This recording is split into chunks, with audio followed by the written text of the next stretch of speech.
जय श्री कृष्ण। माखन चोर नंद किशोर, बांधी जिसने प्रीत की डोर। हरे हरे मुरारी, पूछती जिन्हें दुनिया सारी। आओ उनके गुणगान गाए, सब मिल जन्माष्टमी मनाए। आप सभी लोगों को जन्माष्टमी की हार्दिक हार्दिक शुभकामनाएं। श्री कृष्ण जन्माष्टमी के उपलक्ष्य पर हम आपको श्री कृष्ण के बारे में कुछ खास बात बताएंगे। कृपया वीडियो को पूरा देखें। जय श्री कृष्ण। जन्माष्टमी पर्व इस साल 12 अगस्त को मनाया जाएगा। इस दिन भगवान श्री कृष्ण का जन्म हुआ था। उनका जन्म द्वापर युग में भाद्रपद माह कृष्ण पक्ष की अष्टमी तिथि के दिन रोहिणी नक्षत्र में हुआ था। भगवान श्री कृष्ण विष्णु जी के 8वें अवतार है। भागवत पुराण के अनुसार 16 कलाओं में अवतार की पूरी सामर्थ्य खिल उठती है। अवतारों में श्री कृष्ण में ही यह सभी कलाएं प्रकट हुई थी। इन कलाओं के नाम इस प्रकार है। श्री धन संपदा। श्री धन संपदा भगवान श्री कृष्ण की पहली कला है। मुरली मनोहर धन संपदा से परिपूर्ण थे। जिस व्यक्ति के पास अपार धन हो और वह आत्मिक रूप से भी धनवान हो, जिसके घर से कोई भी खाली हाथ न जाए, वह प्रथम कला से संपन्न माना जाता है। भू अचल संपत्ति। भगवान श्री कृष्ण भू अचल संपत्ति से संपन्न थे।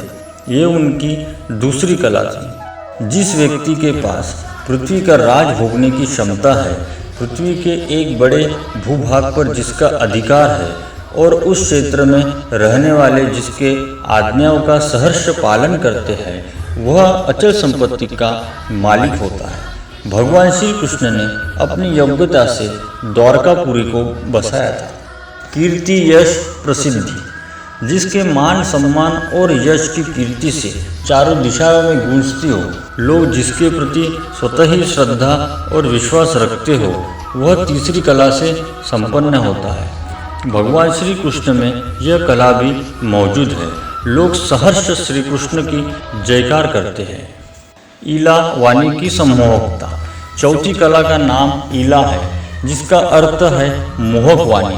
भगवान श्री कृष्ण में यह कला भी मौजूद है। पुराणों में श्री उल्लेख मिलता है कि श्री कृष्ण की वाणी सुनकर क्रोधी व्यक्ति भी अपना सूझबूझ होकर शांत हो जाता था। मन में भक्ति की भावना भर उठती थी। यशोदा मैया के पास शिकायत करने वाली गोपियाँ भी कृष्ण की वाणी सुनकर शिकायत भूलकर तारीफ करने लगती थी। लीला आनंद उत्सव। पांचवी कला का नाम है लीला। इसका अर्थ है आनंद। भगवान श्री कृष्ण धरती पर लीलाधर के नाम से भी जाने जाते हैं, क्योंकि इनकी बाल लीलाओं से लेकर जीवन की घटना रोचक और मोहक है। इनकी लीला कथाएं सुनकर कामी व्यक्ति भी भावुक और विरक्त होने लगता है। कांति, सौंदर्य और आभा। जिनके रूप को देखकर मन स्वतः ही आकर्षित होकर प्रसन्न हो जाता है, जिसके मुखमंडल को देखकर बार बार छवि निहारने का मन करता है, वह छठी कला से संपन्न माना जाता है। भगवान राम में यह कला मौजूद थी। कृष्ण भी इस कला से संपन्न थे। कृष्ण की इस कला के कारण पूरा व्रजमंडल कृष्ण की मोहिनी छवि को देखकर हर्षित होता था।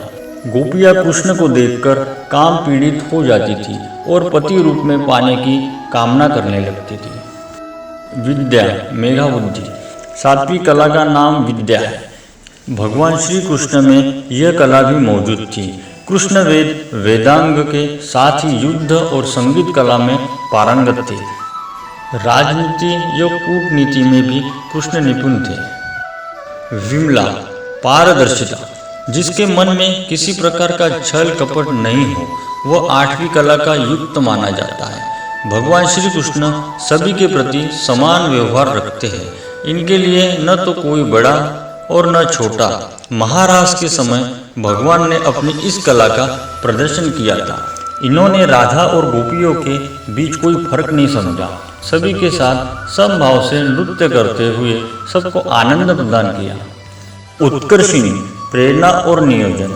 महाभारत के युद्ध के समय श्री कृष्ण ने 9वीं कला का परिचय देते हुए युद्ध से विमुख अर्जुन को युद्ध के लिए प्रेरित किया। और अधर्म पर धर्म की विजय की पताका लहराई। 9वीं कला के रूप में प्रेरणा को स्थान दिया गया है, जिसमें इतनी शक्ति मौजूद हो कि लोग उसकी बातों से प्रेरणा लेके लक्ष्य भेदन कर सके। ज्ञान, नीर शीर विवेक। भगवान श्री कृष्ण ने जीवन में कई बार विवेक का परिचय देते हुए समाज को नई दिशा प्रदान की, जो 10वीं कला का उदाहरण है। गोवर्धन पर्वत की पूजा हो अथवा महाभारत युद्ध टालने के लिए दुर्योधन से 5 गांव मांगना, यह कृष्ण के उच्च स्तर के विवेक का परिचय है। क्रिया, कर्मण्यता।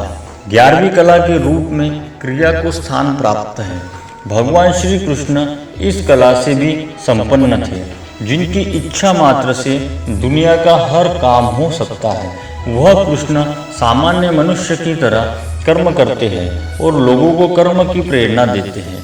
महाभारत युद्ध में श्री कृष्ण ने भले ही हाथों में हथियार लेकर युद्ध नहीं किया, लेकिन अर्जुन के सारथी बनकर युद्ध का संचालन किया। योग, चित्तलय। जिनका मन केंद्रित है, जिन्होंने अपने मन को आत्मा में लीन कर लिया है, वह 12वीं कला से संपन्न श्री कृष्ण है। इसलिए श्री कृष्ण योगेश्वर भी कहलाते हैं। कृष्ण उच्च कोटि के योगी थे। अपने योग बल से श्री कृष्ण ने ब्रह्मास्त्र के प्रहार से माता के गर्भ में पल रहे परीक्षित की रक्षा की। मृत गुरु पुत्र को पुनर्जीवन प्रदान किया। प्रहवी, अत्यंतिक विनय।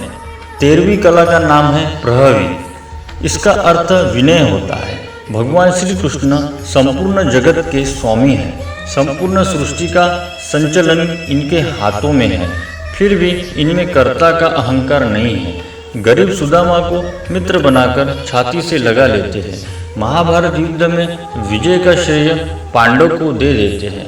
सब विद्याओं के पारंगत होते हुए भी ज्ञान प्राप्ति का श्रेय गुरु को देते हैं। यह कृष्ण की विनयशीलता है। सत्य, यथार्थ। भगवान श्री कृष्ण की 14वीं कला का नाम सत्य है।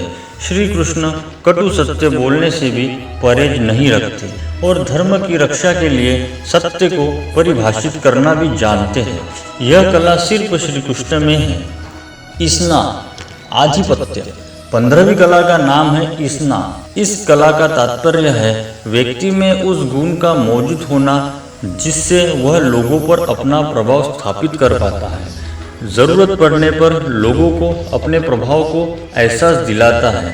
कृष्ण ने अपने जीवन में कई बार इस कला का भी प्रयोग किया, जिसका एक उदाहरण है मथुरा निवासियों को द्वारिका नगरी में बसने के लिए तैयार करना। अनुग्रह, उपकार। बिना प्रत्युपकार की भावना से लोगों का उपकार करना, यह 16वीं कला है। भगवान श्री कृष्ण कभी भक्तों से कुछ पाने की उम्मीद नहीं रखते हैं, लेकिन जो भी इनके पास इनका बनकर आ जाता है, उसकी हर मनोकामना पूर्ण होती है। इसी वजह से भगवान विष्णु जी के सभी अवतारों में से श्री कृष्ण यह एक श्रेष्ठ अवतार है। आप सभी को जन्माष्टमी की हार्दिक हार्दिक शुभकामनाएं। जय श्री कृष्ण।